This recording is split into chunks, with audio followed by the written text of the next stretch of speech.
Hi all, a very good evening to all of you. कैसे हो आप सब लोग? Myself Chetan Garg and I welcome you all to our Geometry Journey series. यार आज का क्वेश्चन है ना, थोड़ा सा इजियर साइड पे है, बट हाँ मैं मतलब सबसे रिक्वेस्ट करूंगा कि आज का क्वेश्चन आपको ट्राई जरूर करना चाहिए, ठीक है? इजी है बट थोड़ा अच्छा है, मतलब इंट्रोडक्टरी क्वेश्चन है ये, कभी भी मैथ्स ओलंपियाड की प्रिपरेशन के लिए, ठीक है? तो let's see what exactly is the question. तो स्टेटमेंट बड़ी सिंपल सी है कि भैया एबीसी एक इक्विलेटरल ट्राइंगल है। हमें ट्राइंगल दिख रहा है एबीसी, इक्विलेटरल ट्राइंगल है। एंड ई और डी कुछ ऐसे पॉइंट है सच दैट सीई और एडी के बीच में जो एंगल है वो 60 डिग्री है, जैसा कि फिगर से हमें क्लियर हो रहा है। अब हमें प्रूव करना है कि ये जो ए सी है that is A E plus C D, A C A E plus C D के इक्वल है, ये हमें प्रूव करना है, ठीक है? तो क्वेश्चन को पहले थोड़ा सा डाइजेस्ट करो। एबीसी एक इक्विलेटरल ट्राइंगल है, मतलब सारे एंगल 60 डिग्री है। अच्छा अभी है ना, पहले वीडियो को पॉज करके इसको जरूर ट्राई करो, नहीं अगर आपसे हो पाता है तो आप डेफिनेटली इस सॉल्यूशन पर वापस आ सकते हो। इजी क्वेश्चन है, बड़ा बेसिक एप्लीकेशन है कॉन्ग्रुएंट ट्राइंगल का। ट्राई करोगे तो डेफिनेटली हो जाएगा। एंड ट्रस्ट में करने के बाद आपको बड़ा अच्छा लगेगा, एक कॉन्फिडेंस सा मिलेगा। एंड इजी इजी क्वेश्चन से स्टार्ट करोगे तभी आप यार आगे फर्दर अच्छे क्वेश्चन तक पहुंच पाओगे। तभी आपको चीजें समझ आएंगी कि कैसे अच्छे क्वेश्चंस में क्या क्या चीजें डील करनी होती है, ठीक है? अब मैं क्वेश्चन के साथ प्रोसीड कर रहा हूँ। एसी हमें दिया हुआ है ए प्लस सी डी के इक्वल, ठीक है? नहीं, ये हमें रादर प्रूव करना है A C is equal to A plus C D. But अब अगर हम ध्यान से देखेंगे, ए सेगमेंट अलग है, सी डी सेगमेंट अलग है। अब हमें इन दोनों का सम प्रूव करना है कि वो ए सी के इक्वल है। अब अगर आप लॉजिकली सोचोगे, इक्विलेटरल ट्राइंगल था तो ए सी ए बी के भी इक्वल है। अब हमें पता है A plus B A B के इक्वल होता है, और हमें ए प्लस सी डी भी ए बी के इक्वल प्रूव करना है। तो इनडायरेक्टली हमें क्या प्रूव करना होगा कि C D equal to BE. अब ये चीज जो ऑब्जर्व कर पा रहे हैं ना, और ये चीज जितना क्विकली आप ऑब्जर्व कर पाओगे उतना फिर अच्छे क्वेश्चंस में आपको हेल्प मिलेगी।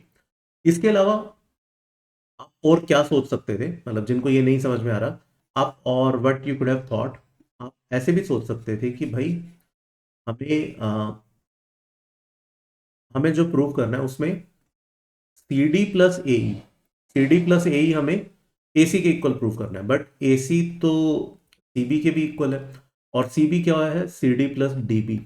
बट मुझे प्रूव करना है A C is equal to A E plus C D. तो सी डी सेम, तो मतलब इनडायरेक्टली अगर मैं प्रूव कर दूं क्या जो डी बी है वो ए ई के इक्वल हो जाए, तब भी हमारी बात बन जाएगी। तो हम बेसिकली क्वेश्चन को ना बैक ट्रैक कर रहे हैं। ट्रस्ट में मैथ्स ओलंपियाड में, स्पेशली आरएमओ में, बहुत बार जो चीज आपको प्रूव करनी है उसको है ना बैक ट्रैक करो, उसको एज्यूम करके उसको बैक ट्रैक करो। आपको चीजें दिखने लगेंगी कि यार अच्छा ये किया जा सकता है, और फिर वो अचीव करने की कोशिश करो। तो यहाँ पर अब जैसे अब हम अपने को इन दोनों में से कोई भी एक चीज अगर हमने अचीव कर ली तो हमारा क्वेश्चन हो जाएगा। अब इसी लाइंस पे अब हम थोड़ा सा सोचना चाहेंगे, है ना? इन दोनों में से कोई एक भी चीज अचीव हो जाती है तो हमारी बात बन जाएगी। अब थोड़ा और इसको है ना, थोड़ा और बाइफरकेट करते हैं, इसको थोड़ा और समझने की कोशिश करते हैं कि अगर मैं, अब ध्यान से देखो, अब हमें प्रूफ क्या करना है।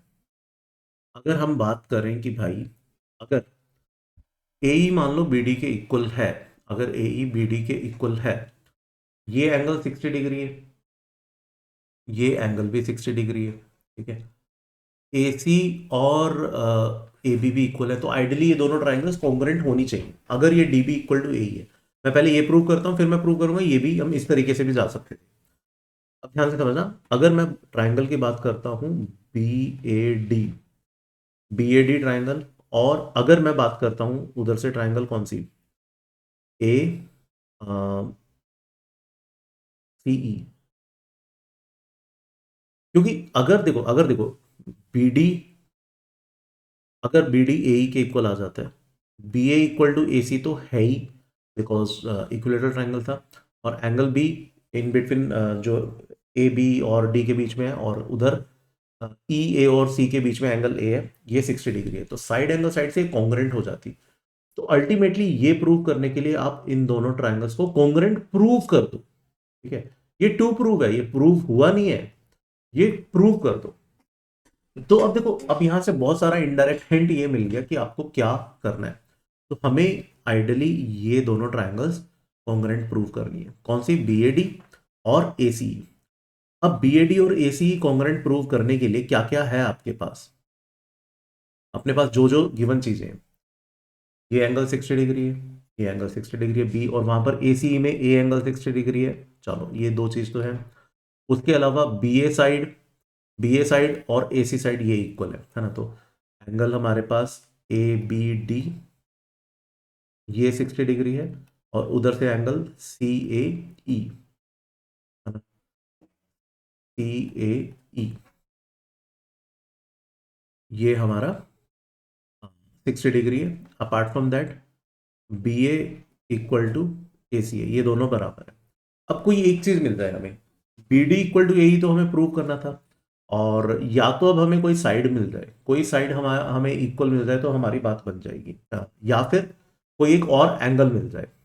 अब हम कोशिश करते हैं ढूंढने की। देखो, क्या मैं बोल सकता हूँ ये एंगल 60 है, तो ये वाला एंगल 120 होगा। तो 60 और 120 ये क्या बन गए? एक साइक्लिक क्वाड्रेटल बन गया। कौन सा? B E F D. तो ये एंगल अगर अल्फा है तो ये वाला एंगल 180 माइनस अल्फा होगा। ठीक है, तो डी पॉइंट पर एंगल कौन सा है, या यूं कहें एंगल बी डी ए, ये कितना है? 180 माइनस अल्फा। बट ये अल्फा है, तो क्या मैं बोल सकता हूँ ये वाला एंगल, ये वाला angle, angle in a straight line, ये भी 180 माइनस अल्फा होगा, क्योंकि ये अल्फा तो ये 180 माइनस अल्फा।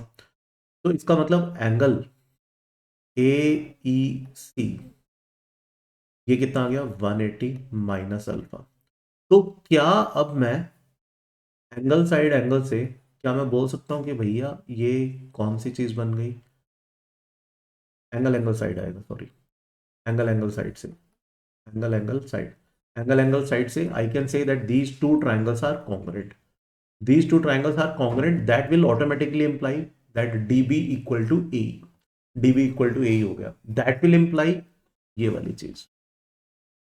समझ में आया कहानी? तो हमेशा क्वेश्चन को है ना बैक ट्रैक करने की कोशिश करो, चीजें हो जाएंगी। अब अगर आप इसको प्रूव करना चाह रहे हो, इसके थ्रू जाना चाहते हो, तो देखो ये एंगल अल्फा, ये 180 माइनस अल्फा, तो ये वाला एंगल अल्फा हो जाएगा।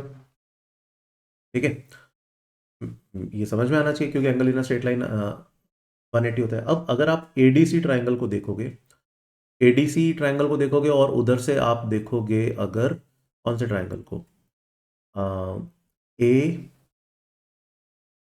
एक सेकेंड, एडीसी एंड इधर से आप देख लो सीई बी, सीई बी। ठीक है, अब देखो, क्या मैं बोल सकता हूँ ए सी और बी सी ये दोनों बराबर हैं। ठीक है, एंगल एडीसी कितना है? अल्फा। क्या एंगल सीई बी भी अल्फा है? Yes. Angle A C D, C पर एंगल 60 डिग्री है, तो क्या यहाँ बी पर 60 डिग्री है? तो ये भी एंगल एंगल साइड से ये दोनों ट्राइंगल्स भी क्या होगी? कॉन्ग्रुएंट। एंड हेंस बीई किसके इक्वल आ गया? सी डी के इक्वल। तो BE equal to C D आ गया।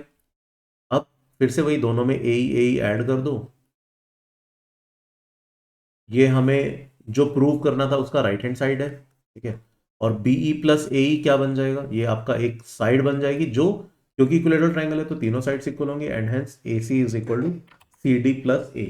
ठीक है, तो ये एक इजी क्वेश्चन था यार, ये काफी एक इजियर साइड का क्वेश्चन था, बट ये इंपॉर्टेंट इसलिए था बिकॉज इसमें जो प्रूव करना है, जो दो सेगमेंट्स का सम हमें प्रूव करना है, वो दो सेगमेंट्स अलग अलग है।